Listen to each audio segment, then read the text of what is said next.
Moi, j'ai une foi en l'Afrique. C'est tout. Et je fais ce qui me semble bon pour l'Afrique.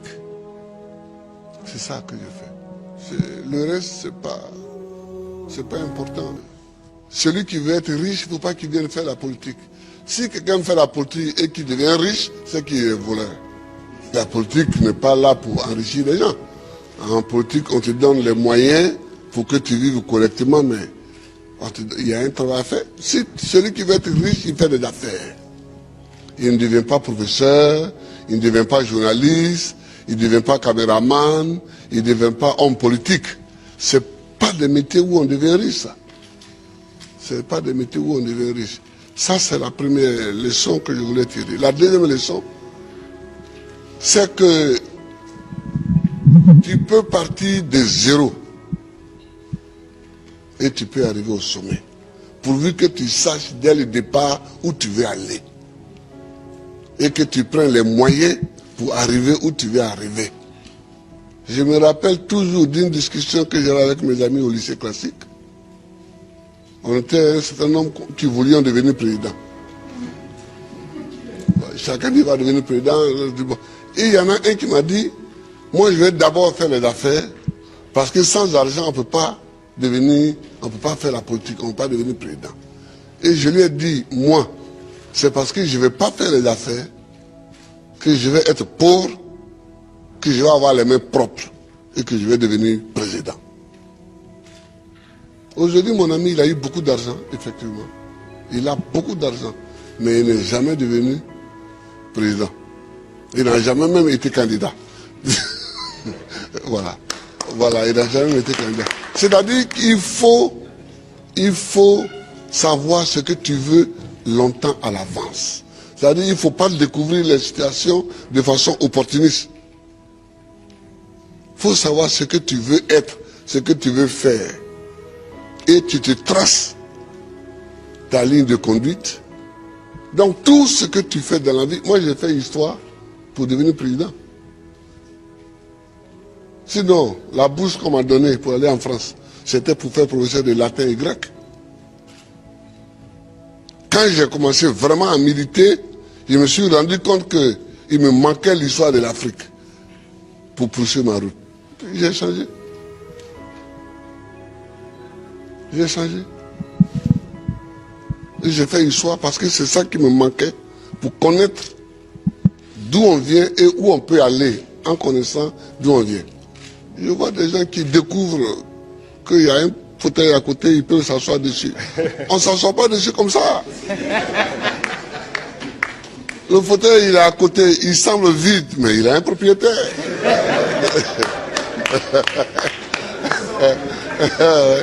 Il a un propriétaire. C'est quand tu veux t'asseoir dessus que tu te rends compte qu'il a un propriétaire. Et le propriétaire, il faut savoir que le propriétaire du fauteuil présidentiel, c'est le peuple. Il faut toujours savoir ça, que c'est le peuple. Tu as beau être ce que tu es, si tu ne sais pas que c'est le peuple,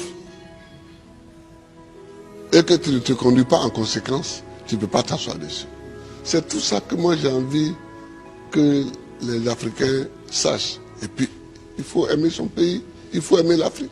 L'Afrique est une terre qui a subi tellement d'épreuves. Je ne sais pas si dans le monde, il y en a qui ont subi autant d'épreuves que nous. Les Juifs aussi ont subi beaucoup d'épreuves. Mais nous, les Noirs africains, tout le monde s'est assis sur nous. Esclaves. Esclaves de maison. Esclaves de la traite négrière.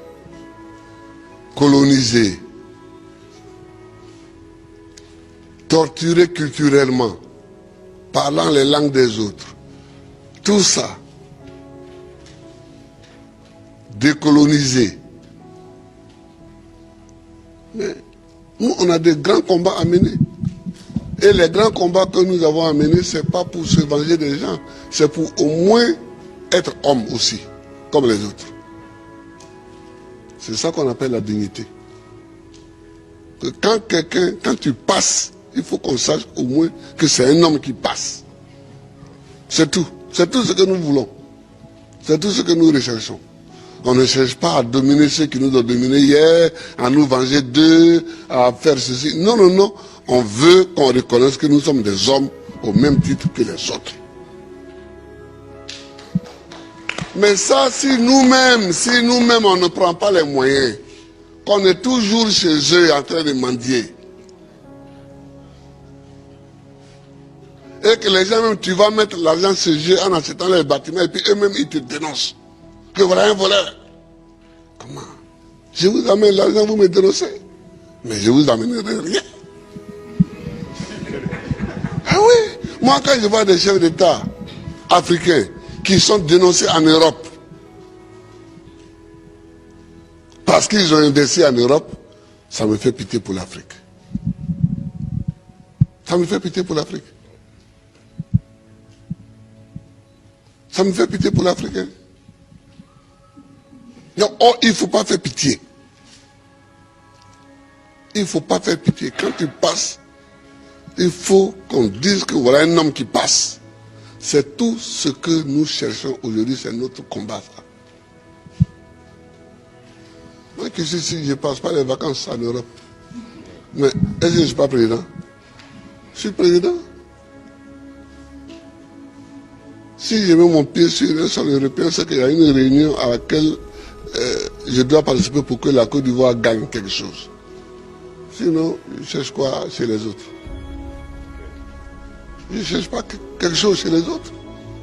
Si Dieu m'a mis au monde ici, c'est que dans mon environnement ici, il y a tout ce qu'il faut pour que je vive. Mon combat, c'est pour la dignité. C'est pour la dignité. C'est pour que nous effacions tous les siècles passés, les traces de tous les siècles passés, les traces de l'esclavage, les traces de la colonisation, les traces du pillage, les traces du travail forcé, les traces de la chicote. C'est pour qu'on efface tout ça. Dieu merci, avec des films comme ça, demain, les jeunes peuvent savoir le combat que nous avons mené et eux-mêmes vont continuer encore. Eux-mêmes vont continuer. Je vous remercie, Abdourahmane. Je vous remercie, Annie. Et tous les amis qui sont venus, je vous remercie. Que Dieu nous bénisse. Que Dieu nous bénisse.